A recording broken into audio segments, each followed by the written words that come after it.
You told me a story yesterday that the director, Bernard Rose, he didn't think you looked Midwestern enough. Maybe that's a polite way of putting it. That he made you eat a little more than you might have. Well, yes, he thought that I was too glamorous, and it was the first time anyone in show business told me I was too thin. And I thought, that's what happens to you when you're a young actress. They always want you to be, a skeleton. And I, refused to do that. But then Bernard was bringing me pizzas. Do you know, he would bring like 2 and 3 pizzas to lunch. And he said he wanted me to look more natural, and so I cut my hair, and I didn't have to deal with makeup, and for just a little bit, unless I was getting hypnotized. Yeah. Then they had a little bit more. But it was great. I was constantly eating. It was fantastic. This is what I do anyway. What was your first exposure to this material? You at all familiar with the Clive Barker story, or how did you first read about this character, and what sort of, I almost said what hooked you about this character. I did not mean that. That's what I always say. No, but what was it that grabbed you about this character? I got a call from my agent out of the blue one day saying this English director was interested in hiring you for a movie called Candyman. I hung up because he jokes around a lot, and I thought it was the Sammy Davis Studio story. I know I'm too close. So finally, I hook up with Bernard. Look at this. So many things happen to me on a Sunday. Hooked up with Bernard, and he told me, what the situation was, and I had to go through a series of tests. I had to meet with propaganda people, what they call the personality test. Wow. Who else is going to play that role? Listen, and when I got there, it was 8 in the morning, and they were drinking fresh squeezed orange juice out of these crystal carafes, buttering their croissants, and they weren't saying anything. And what am I here? I'm not a monkey on display. And I walked out. And Bernard called me and says, no, I want you, so it's all good. And then he scheduled a lunch between me and you. Remember that bowl of soup we shared somewhere on Los Angeles? Yeah, we had to do it. It was 5 years ago, but I remember it because I thought you were such a luminescent actress. What? I don't think it's there anymore, but it was on Los Angeles near Santa Monica. And they arranged the lunch for the scene. Yes, and the scene. Yeah, that was like a chemistry. I hypnotized you. Yes, because you were so I can't handsome. believe that a woman never doesn't remember it. Oh, yes. Come on. Men remember everything, believe it or not. Wow. God, I'm so glad you reminded me of that, because it was really, It's about the process. And we were kind of like, We didn't know what to think. are we doing this thing? Like, it's really, is it, But I knew Bernard, and because we were all friends for quite a while, so I was like, And no. he still speaks highly of you, by the way. I see him and talk, because we're developing Well, you stay something. friends. Well, yes, he's friends, yes. But he's working on a new project, and your name comes up I haven't received an offer. because you're such a busy actress, all the time. Good. Life has been But good that to would us. be really 25 years cool old. if you and I would be in the same I film. think so, if you guys get along. Well, I haven't seen him in many, many, many I years. tried to talk to you about it on Friday. It's called Fingers. And I'm going to talk to him on Tuesday. Thank you, you can be my new agent. I've always told you I would love to work with you again when we were like Yeah. normal people, perhaps.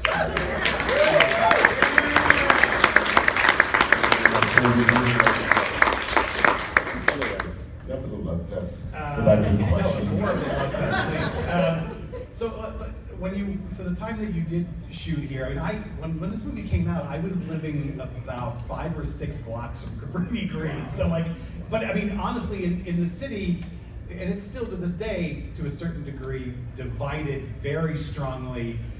So one side of the street is one thing, and And so I could live 6 blocks away from Cabrini Green and not even really notice it, and not even really, it didn't impact me very much. But I knew it was there, like you just kind of always knew it was there. But to go in there and shoot, even just watching, I just rewatched the film the other day, and I'm just rewatching, I'm like, wow, like what were there risks being there? Was there like, what did they sort of do? Because I'd heard about all these deals they had to make to even shoot there for a little while. What was some of the hazards? A lot of chicanery and a lot of deals on the ground that allowed us to be in there.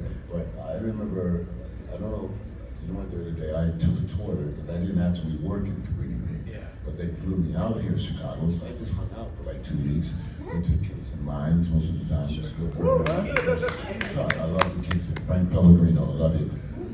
But you know, I remember I had to go in and I met the people. I wanted to meet the community. And what struck me too. What struck me one time was that little store they had in the complex that everybody had to go to. And somebody said you gotta get everything done by 10 a.m. Because after that it's no man's land, right? Because we had 5 existing gangs in the same complex. And not only deals had to be made with the city, but there are some actual gangsters in the building, very openly. That was part of the deal, right? That they cast them as extras, or Yeah. Well, that's because there was a lot of posturing. Now, I mean, almost everyone who lived in those apartments there were a lot of families. Yeah.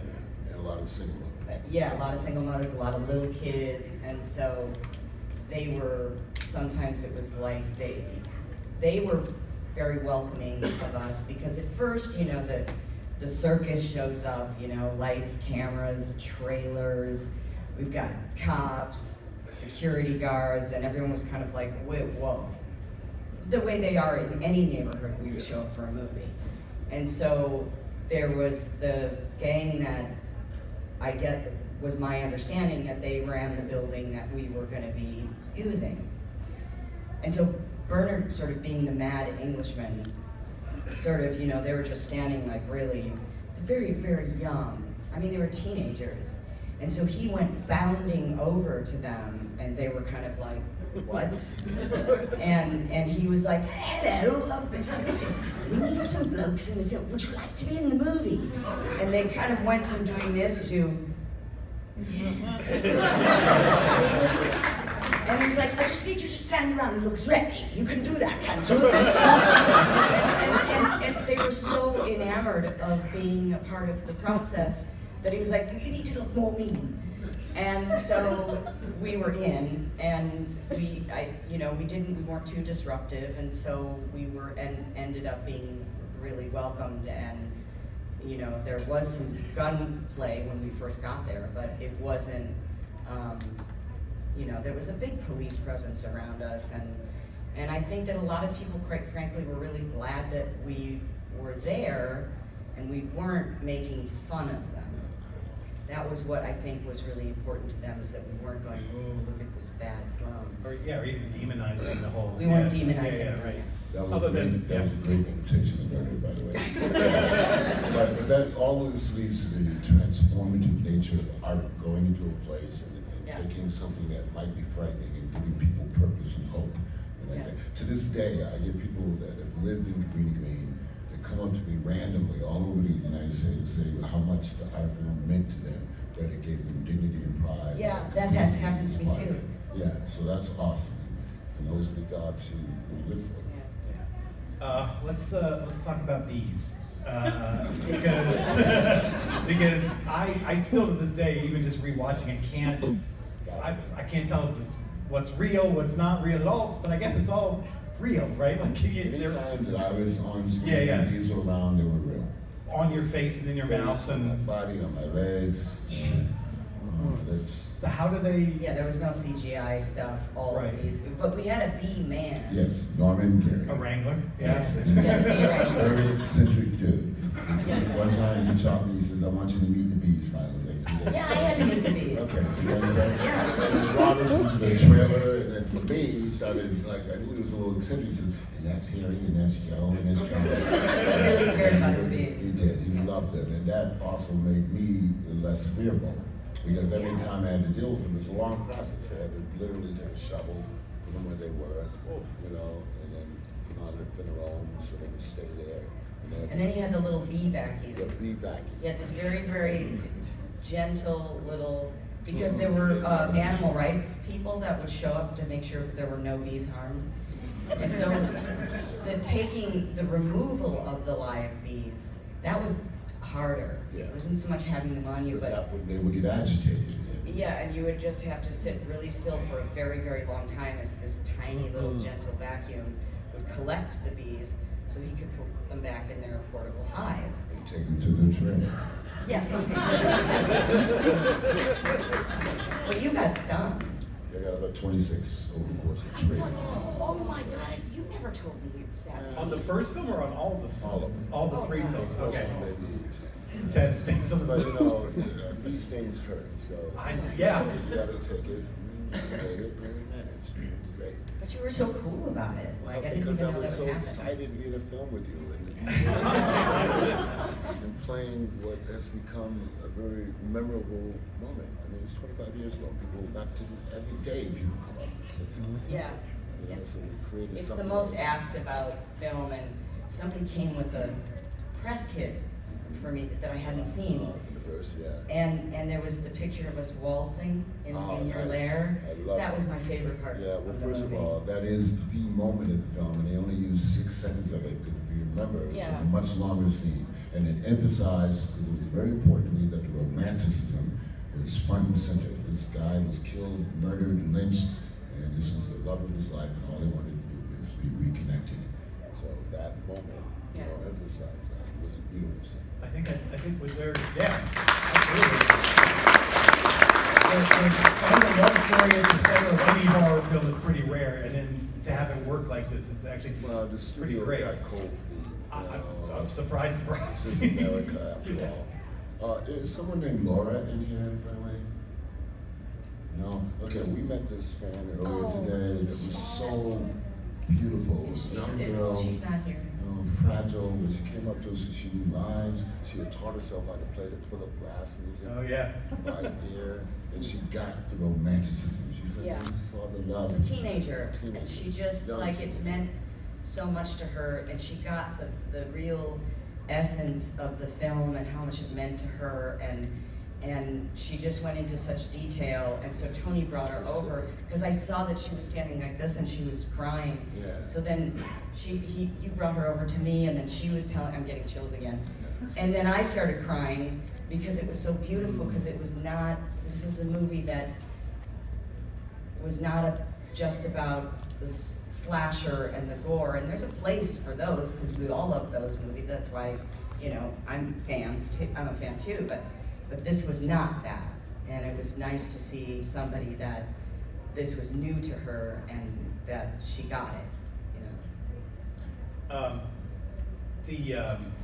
Did I read somewhere that you took some sort of, was it dance classes together, just something to sort of make your movements together look a little more elegant? Yes, we had to take waltzing lessons, and I was terrible. No, but And I had a dance background, and I had 2 left feet, and you had to kind of like lead Do me. you remember what street that was on? That was on the 3rd, Right. right next to Cedars. Just testing. I mean, I'd never walked before, but we knew it was so, it gave us the elegance that we wanted. I think it was like 6 sessions or something like that, 3, 6. Yeah, because I wasn't any good, so we had to go a number of times. No, but it connected us before, Yeah. you know, we got on the Because it was set. before shooting, so we had this time to, you know, for me to be in his arms and for him to sweep me off my Likewise. feet. I have individual questions for you, and then we'll throw it to you guys. I want to ask about the costume, because I don't get the costume, even though it's really cool looking. It's like elegant, it's stylish, but it's not period from the period where he was killed, I don't think, or maybe No, part of well, it is, but well- I'm just wondering, can you just talk about Yeah. how it all came together? Leonard, you remember Leonard's last name? The costume designer? Yes, I think so. What is it? Well, it was Leonard, wasn't it? No, Leonard is his first name, it's his last name. I don't know. Okay, Leonard. I'm terrible Yeah, yeah. with names, you know that. Well, he wanted to create a collage of different periods. So Okay. we have backstory that you guys don't even know. Candyman's Granville was his original name. And his father was a shoemaker. One of the first African American shoemakers. So his shoes were from his dad. Okay. Coat was And Randall was an artist before he became a monster. And the whole significance of the hook, that was his painting, that was his brush hand. He chopped it off, jammed the hook in, and then I went on this eternal search for Helen. But I didn't have to change the clothes, so unfortunately. No, it was so beautiful though that you were such, you were such an elegant man, and you were such a presence, when I first see you at the other end of the parking lot. I love that scene. God, it's so beautiful. Yeah, it's awesome. And then with your character, I mean, a part of the film is about exploring the way that different cultures and different people use mythology or urban legend to sort of get through whatever's going on in their lives. And of course, it turns out one of these is true, but I'm just wondering, did you do any actual research to play that character who's writing your thesis on this? Did you dive into that a little bit just to understand it a little bit more? I did, but I didn't go to college. Okay. So I had to ask my mother, who is, my mother's Google. I mean, she just knows everything. Yeah. And so I asked her about the experience, about what that would be like, and what's a thesis. I'd only done one in high school, and why would you do that? Why would you just? Because that was one of the flaws about Helen, is that she thinks it's perfectly fine just to walk into that building, and so it was so my mother was like, when you love learning, it's because you're curious. So it's all about her curiosity and she and her search for knowledge. And so it was an interesting juxtaposition between me and Casey, because Casey's the one that's nervous about going into Cabrini Green. And I think as this, white woman, I can just walk right in there and ask a lot of questions. That's part of what is, she's not thinking really about humanity. She just wants the knowledge. I have a feeling I already know the answer to this, but it's out there in the world that they're making another Candyman movie, and I'm just They start in 10 days. just stating, what's that? They start in 10 days. Oh wow, okay. Jordan Peele producing it, co-writing it, I believe, not directing it. And your name is on the IMDb page. Can you say anything about anything? It's not. I know it's not a remake. Yeah, which unfortunately, there's no comment because, I have to. Someone here was going to ask if I know. Yeah, we can't. We're not allowed to That's say good, that's fine. anything. But And I'm encouraged by the fact that neither of you can say anything. So.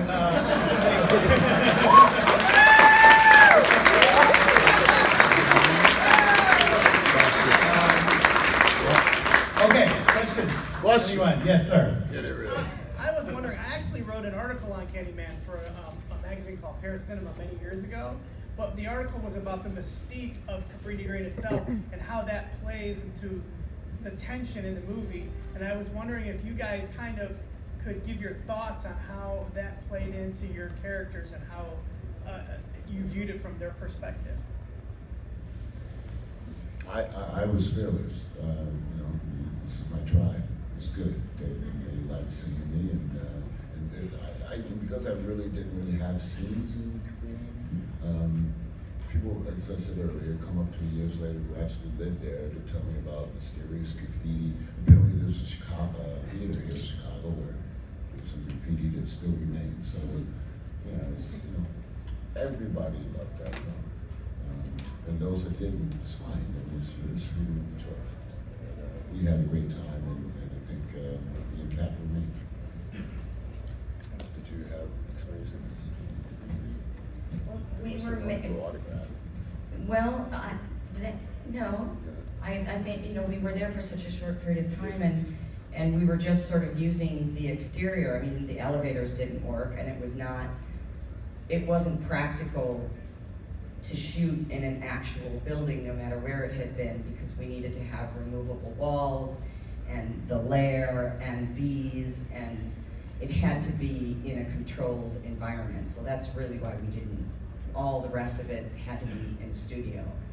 And so it was, yeah, it was, I was glad I had time there, but actually, years before I started working as an actress, I used to do singing telegrams, and I don't sing, so you can imagine.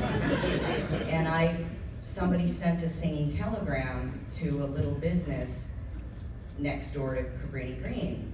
And so I'm driving there with this balloons and a tinsel grass skirt and a top hat, and I'm followed by like 3 cop cars. And so I'm like, you know, be cool, and making sure there's like nothing in the car. And so then I pull over, and before I get out of the car, this cop pulls up, roll down the window.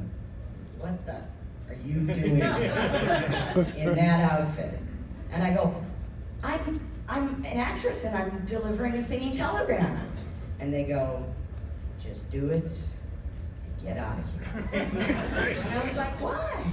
You know, I was just so naive. Everything seemed fine to me, but the cop's presence was, I thought it didn't feel like it was necessary. And so I had that, like, looking up at those buildings, like, oh, that's, because like you said, there was this, you know, Cabrini Green ended right here, and downtown was a block away. So there was, like, you kind of didn't realize that there was anything wrong until you saw how neglected the buildings were. So actually being able to, years later, go and find out more about it was really cool, really cool. Yeah, right there. Nowadays, we're all kind of tied up in prequels with every movie nowadays. So I don't know the backstories and everything. Looking back, do you think or do you wish maybe they had delved more into the story between Helen and Candyman and given more of that story? As well as, actually, it always struck me as kind of funny that they really don't talk too much about Helen's relationship with her husband. I think it was deliberate, because there wasn't the romance. But it, like, you kind of wish like maybe they would have done that right away, like right after. I think that part of it should have been mysterious, because that story of who Helen really is in her soul and who we were in a past life, I mean, that had to, I think, roll out a little bit slower. But I agree with you about the waltzing and your poetry and the painting, and it, you know, I wanted them to do like a flashback of him painting the nude portrait of, well, I guess I couldn't do that in this movie, but you know, it would have been nice to see a little bit of them The back artistry. then. Yeah, the artistry of it. Anyone else? Yeah. Did you meet or talk to Clive Barker? Either one of you before making? He would show up on set. Yeah. He was honored, he was flattered, but he also was a little jealous that he didn't get to do the film. I think. Yeah. Because it was a short story, that you probably know, that he wrote, and then Bernard took that and Totally adapted it into the story that it became. So, you know, he would come and sort of look around and approve. But, you know, I felt like he wanted to be in charge. I don't blame him, but you know. His story is set in like Liverpool or something, isn't it? Like completely different. it's totally He's a different. monstrous Yeah. person. I'm so glad that I didn't have to wear any prosthetics. It's great. I've done prosthetics, but I didn't want to do it. Yeah. I didn't want to. Yeah, back there. With the newer documentary, I don't have a good sense about the impact that documentary's had outside of being just a horror fan, but that horror noir. Yes.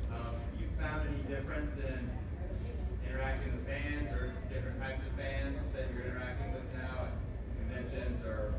Well, I think it should be easy to tell. I actually love my fans. I love you guys.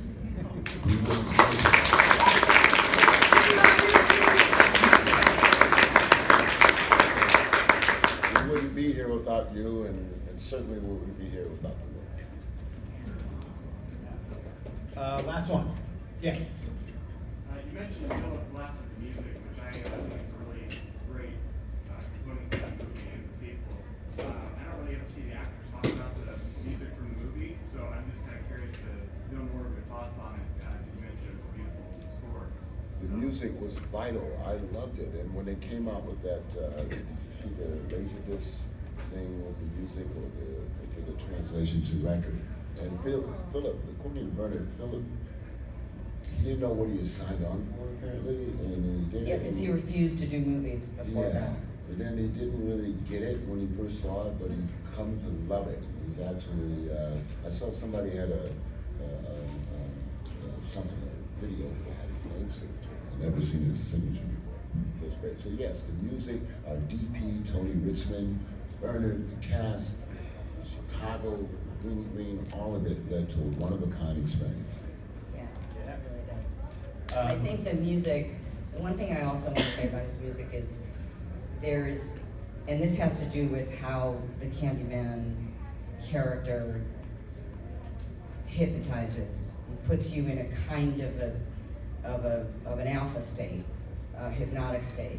And I think from the opening of the film, I think the film does that to the audience. The overhead shot. The overhead, it's slow, and the music is Philip Glass, and I think it puts you, sneaking into theaters, which I love to do when I have a movie, and sneaking into the back of the theater, people are got their popcorn and they're doing all their thing and taking off their coats, and you can see everyone just kind of, they settle in. Do you remember when they had the debut with the officials in Toronto? We were all there, including Yeah. Michael, and the place was packed. And it was my first time seeing it. The music came up, and the people were just enthralled. Yeah. They were like hypnotized. It's like the work. It's nice when, the movie works when the credits are rolling and nobody moves, and it's like, even though there's a big bang at the end of the movie, a big horror bang, but it was this thing of that this movie is an experience, and it moves you very deeply, I think, and so that was quite a thing, because I'd never had a movie that did that before. Definitely. I know that Bernard, for a long time, he wanted to reunite us, and he wanted to do a Bride of Candyman thing, where it was more an honor to Elsa Lancaster and others who come before us, right, to really get into what would have happened in that moment of the fire onward. Yeah. What would happen if we teamed up and destroyed the world with love. Go to the there, please, get a room, go get your picture taken with them in a few minutes. Photo op. And Virginia and Tony, thank you both so much for coming out.